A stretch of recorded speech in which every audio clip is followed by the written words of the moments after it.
हम करने वाले हैं स्टूडेंट एडवाइजर। जैसा कि आप अपनी स्क्रीन पर देख पा रहे हैं, मैथमेटिक्स क्लास 8। यहाँ पर मैं आपको दिखाता हूँ क्लास 8, और इसमें हमें करना है एनसीईआरटी फोल्डर। जो भी बच्चे क्लास 8 में पढ़ते हैं उन सभी के लिए ये काफ़ी हेल्पफुल होने वाला है, चाहे उनके पास एडवाइजर मैथ हो या ना हो, लेकिन एनसीईआरटी फोल्डर सभी मैथ्स के अंदर होता है। तो प्लीज़ आप इसे ज़रा ध्यान से देखें और देखकर दूसरों को ज़रूर सिखाएं। चलो चलते हैं अगले क्वेश्चन पर। तो अब हम जो क्वेश्चन करने वाले हैं बाय चांस, ये बहुत ही इम्पोर्टेंट है और बच्चे बहुत ज़्यादा कन्फ्यूजन में आ जाते हैं इस टाइप के क्वेश्चन में, लेकिन मैं आपको इजी तरीके से बताऊंगा और आई होप आप इसको समझ पाएंगे और दूसरों को भी सिखा पाएंगे। देखो क्या कहता है, क्वेश्चन बनाने वाले ने कुछ थोड़ा सा इसको और क्वेश्चन से हटा के लिखा है, थोड़ा टेढ़ा तरीके से लिखा ताकि बच्चे कंफ्यूज हो जाएं, लेकिन कंफ्यूजन में नहीं आना।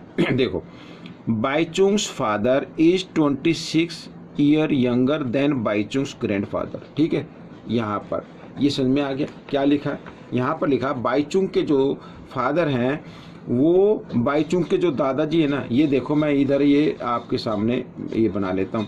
ये बाय चांस है, ये समझ लो ये क्या है, बाय चांस।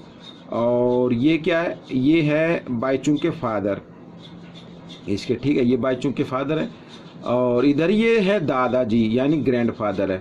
इसी से आप समझना। ठीक है, अब क्वेश्चन वाला बनाने वाला क्या कहता है, इसके बारे में जिक्र किया गया है। अब इनकी जो बाय चांस के जो फादर हैं वो कहा है कि बाय चांस के दादाजी से यानी ग्रैंडफादर से 26 ईयर यंगर हैं। ये यंगर हैं, अगर ये यंगर हैं तो ये ओल्डर होंगे ना, ये ओल्डर होंगे। बस इसी में थोड़ा सा कन्फ्यूजन आ जाता है। तो आप ये यंगर हैं तो ग्रैंडफादर क्या होगे, ओल्डर होगे। कितने, 26 ईयर। अब थोड़ा सा आइडिया लग गया। आगे देखो क्या कहता है question, and 29 years older than by chance. अभी इसी के फादर के बारे में जिक्र किया गया है और ये 29 ईयर ओल्डर है किससे, बाय चांस से। तो इसमें 29 ईयर हम ऐड कर देते हैं। ठीक है, थोड़ा सा हिंट मिल गया। आगे देखो क्या कहा है, the sum of their ages of all the three is 135 years. और तीनों की एज का योग जो है वो 135 ईयर्स है। What is the age of each one of them. इनमें से प्रत्येक की एज हमें बतानी है। अब बच्चों देखो, यहाँ पर थोड़ा सा आइडिया आपको चल रहा है कि यहाँ पर बाय चांस जो है वो बाय चांस की जो फादर है वो बाय चांस से 29 ईयर ओल्डर हैं, और जो बाय चांस के ग्रैंडफादर हैं वो अपने बेटे से यानी बाय चांस के पापा से 26 ईयर ओल्डर हैं। ठीक है, ये यंगर थे लेकिन ये क्या हो गए, ओल्डर हो गए। बाय चांस की एज नहीं मालूम ना, तो इसको हम एक्स मान लेते हैं। आइए आप करना शुरू करते हैं। तो बहुत ही ईजी है। क्वेश्चन 11 सॉल्यूशन यहाँ पर। तो लेट कर लेते हैं बच्चों, let by chance present age या बाय चांस एज लिख लेते हैं इक्वल टू एक्स ईयर्स। ठीक है, बाय चांस एज आ गया। अब यहाँ पर हम लिख लेते हैं बाय चांस के फादर की, बाय चांस फादर्स एज। तो बाय चांस के फादर की एज क्या है, 29 ईयर ओल्डर है किससे, बाय चांस से। तो बाय चांस की तो एक्स है तो ओल्डर है, तो इसमें प्लस 29 हो जाएगा। ये आ गई बच्चों बाय चांस के फादर की। ठीक है, बाय चांस के ग्रैंडफादर की भी लिख लेते हैं। तो बाय चांस के जो ग्रैंडफादर हैं उनकी एज क्या होगी वो देखिए यहाँ पर। अगर इक्वेशन एक बार बन जाए तो क्वेश्चन मुश्किल नहीं होता। बाय चांस ग्रैंडफादर्स एज, यहाँ पर बाय चांस के ग्रैंडफादर की एज क्या है, बाय चांस के फादर से 26 ईयर ओल्डर। भाई ये यंगर थे ना, ये ओल्डर हो गए। तो बाय चांस के फादर तो x प्लस 29 है, तो इनसे 26 ईयर ओल्डर हैं, तो 26 इसमें और ऐड कर दीजिए। अब ये आपकी इक्वेशन बन रही है। और अकॉर्डिंग टू क्वेश्चन मैं कर लेता हूँ यहाँ पर, अकॉर्डिंग टू क्वेश्चन यानी बाय चांस की age plus by chance father की एज। यहाँ पर ये बाय चांस की एज हो गई, ये फादर्स की एज हो गई, और ये हो गई उसके दादाजी की एज। इनको ऐड कर लेते हैं। 9 और 6 होता है बच्चों 15, 15 का 5, 2 और 2 4 और 1 5। ये दादाजी की एज आ गई। वो तीनों को मिलाकर 135 ईयर बनता है। ठीक है, ये इक्वेशन हो गई। सबसे पहले आप वेरिएबल को ऐड कर लीजिए, 1x और 1x इधर है, 1x इधर है, टोटल 3x हो गई। 3x लिख दिया मैंने। और आइए अब डिजिट को भी ऐड कर लेते हैं, 9 और 4 कितना हो गया 9 और 5, सॉरी 9 और 5 14 का 4 कैरी 1, 5 और 2 7 और 1 8, इस तरीके से ये देखिए। ठीक है, आइए अब हमें क्या करना, क्या अब डिजिट को लेके आना इधर, वेरिएबल को इधर ही लिखो 135, इधर प्लस है, इधर आकर ये माइनस का हो जाएगा, इधर आकर ये माइनस का हो गया। आइए माइनस कर देते हैं, 5 में से 4 माइनस कीजिए 1, और यहाँ पे रह गया बच्चों 13 में से 8 माइनस करेंगे तो आ गया 5, 51 आ गया। आपको निकालना है x की वैल्यू निकालनी है पहले, तो 51 इधर ये रहा, 3 इधर मल्टीप्लाई की फॉर्म में, इधर आकर ये डिवाइड की फॉर्म में आ जाएगा। 3 से डिवाइड किया, 3 1 जा 3, 3 7 जा 21, इस तरीके से। तो x की तो वैल्यू आ गई। x क्या था बच्चों, बाईचुंग्स की एज था, तो बाईचुंग की एज आ गई 17 ईयर। यहाँ पर लिख देता हूं मैं बाईचुंग्स एज 17 ईयर्स। ठीक है, अब बाईचुंग के फादर की भी निकालनी है, तो उसकी भी लिख लेते हैं, बाईचुंग्स फादर्स एज।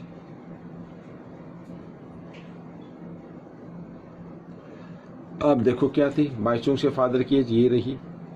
ठीक है, x प्लस 29, यानी कि x की वैल्यू क्या है 17 प्लस 29, इनको ऐड कर देते हैं, 9 और 7 कितना होता है 16, 16 का 6। ठीक है, कैरी 1, 2 और 1 3 और 1 4, 46 आ गई। तो यहाँ पर ये ईयर्स लिख देता हूँ मैं।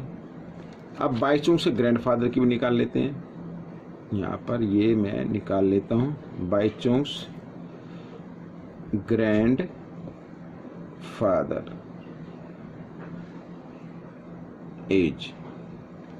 तो वो थी बच्चों, यहाँ पर देखिए ये रही उसके दादाजी की एज, ये रही, हमने इसको ऐड किया तो ये आ गया था। ठीक है, आइए ये कर लिख लेते हैं। तो x प्लस 55 है, तो x की वैल्यू तो 17 है, 17 प्लस 55, 5 और 7 बच्चों होता 12, 12 का 2 कैरी 1, 5 और 1 6 और 1 7, 72 आ गया।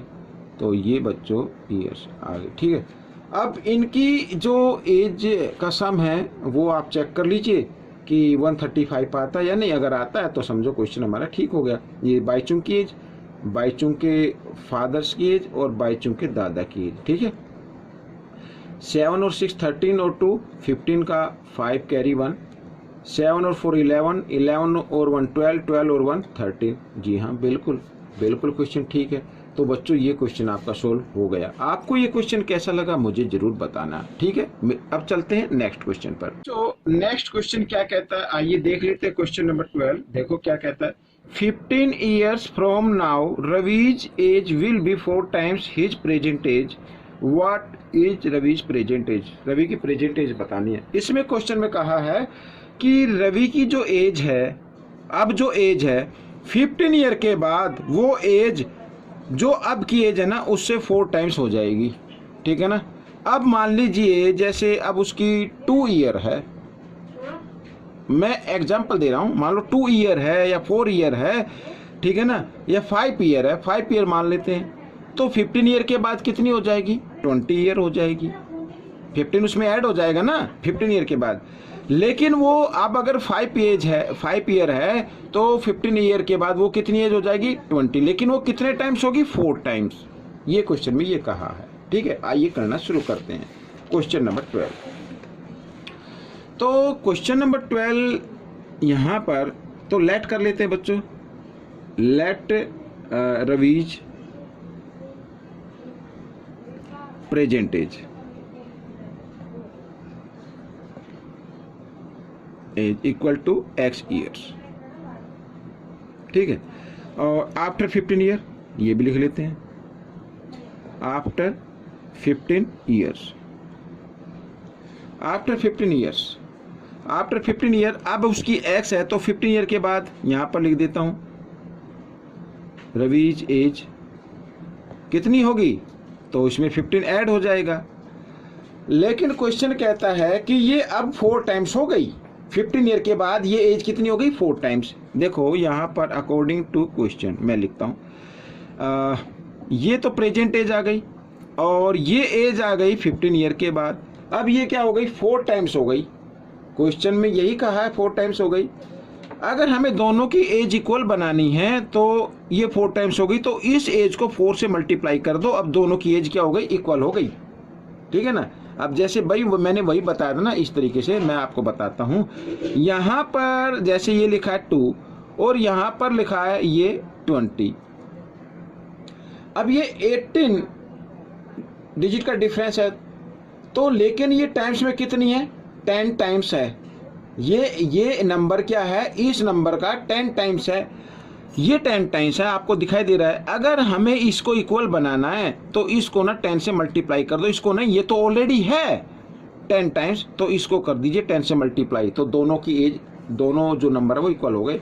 ठीक उसी प्रकार ये 4 टाइम्स है, ऑलरेडी 4 टाइम्स है, क्वेश्चन में कहा है, तो हम इस प्रेजेंट एज को 4 से मल्टीप्लाई कर देंगे ताकि दोनों की एज क्या हो जाए, इक्वल हो जाए। इक्वेशन के क्वेश्चन इक्वल करके ही सोल्व होते हैं। आइए अब वेरिएबल को लेके आना है आपको एक वन साइड में 4x, इस x को भी आप इधर ले आए, इधर ये प्लस है, इधर आकर ये माइनस का हो गया, इक्वल 15, इस तरीके से आएगा। ये माइनस ये प्लस माइनस होते हैं, 3x इक्वल 15, और x की वैल्यू निकालनी है तो 15, 3 इधर मल्टीप्लाई में, इधर आकर ये डिवाइड में, सॉरी डिवाइड में आ गए, यहाँ पर 3, ये 3 1 जा 3, 3 5 जा 15, तो x की वैल्यू आ गई कितनी, 5। और x क्या था, यहाँ पर x जो था वो था रवि की प्रेजेंटेज, तो यहाँ पर लिख दीजिए रवीज की प्रेजेंटेज लिख लेते हैं। तो रवीज प्रेजेंटेज, रवीज प्रेजेंटेज, तो यहाँ पर 5 इयर्स। ठीक है बच्चों, ये आपका क्वेश्चन सॉल्व हो गया, बिल्कुल ही आसान था। आइए अब करते हैं क्वेश्चन नंबर 13। यहाँ पर क्वेश्चन नंबर 13 कर लेते हैं। तो क्वेश्चन नंबर 13 को भी रीड कर लेते हैं, क्या कहा है। देखो क्वेश्चन नंबर 13 क्या कहता है, a rational number is such that, एक रैशनल नंबर इस टाइप से है, इस प्रकार है, when you multiplied it by 5/2, जब उस नंबर को आप 5/2 से मल्टीप्लाई करते हैं और एंड 2/3, और 2/3 को उसमें ऐड कर देते हैं, तो उसका जो प्रोडक्ट है, ठीक है, उस प्रोडक्ट में ऐड कर देते हैं, तो आपका जो आंसर आता है वो 7/12 आता है। तो what is the number, number आपको फाइंड आउट करना है। बिल्कुल इजी है बच्चों। यहाँ पर आइए कर लेते हैं, लेट कर लेते हैं, let the rational number, let the rational number equal to x। ठीक है, ये x।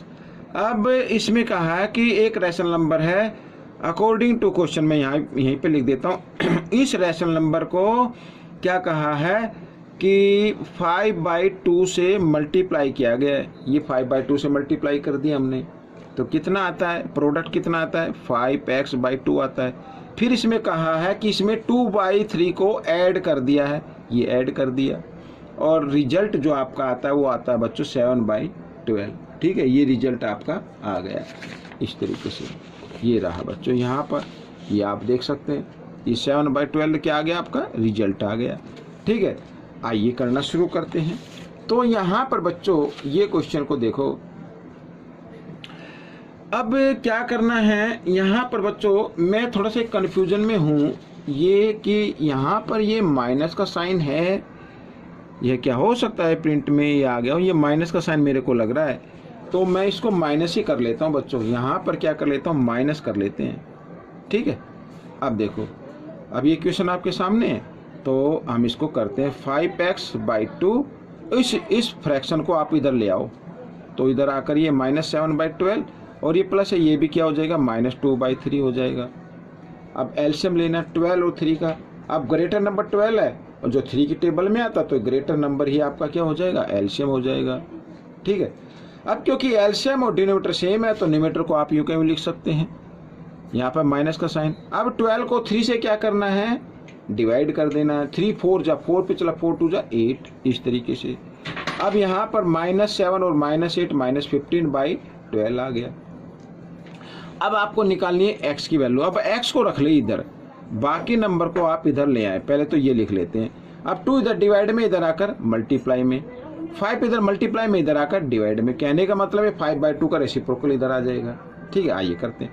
2 1 जा 2, 2 6 जा 12, 5 1 जा 5, 5 3 जा 15। ठीक है, ये आ गया। तो 3 से 3 बन जाए 3, 3 2 जा 6। तो x की वैल्यू जो आई है वो 1/2 आ गई, ये माइनस का है बच्चों 1/2। अब आप यहाँ पर देखिए x की वैल्यू तो निकल चुकी है, तो रैशनल नंबर है x, तो x की वैल्यू आ गई, तो रैशनल नंबर आपका क्या होगा 1 - 1/2। यहाँ पर मैं लिख देता हूँ रैशनल नंबर -1/2। ठीक है बच्चों, तो ये आपका फाइनल आंसर आ गया। आपको ये वीडियो कैसी लगी मुझे जरूर बताएं, इसमें से सीखकर दूसरों को जरूर सिखाना है। मिलेंगे नेक्स्ट वीडियो में। Till then keep practising and thanks for watching this video.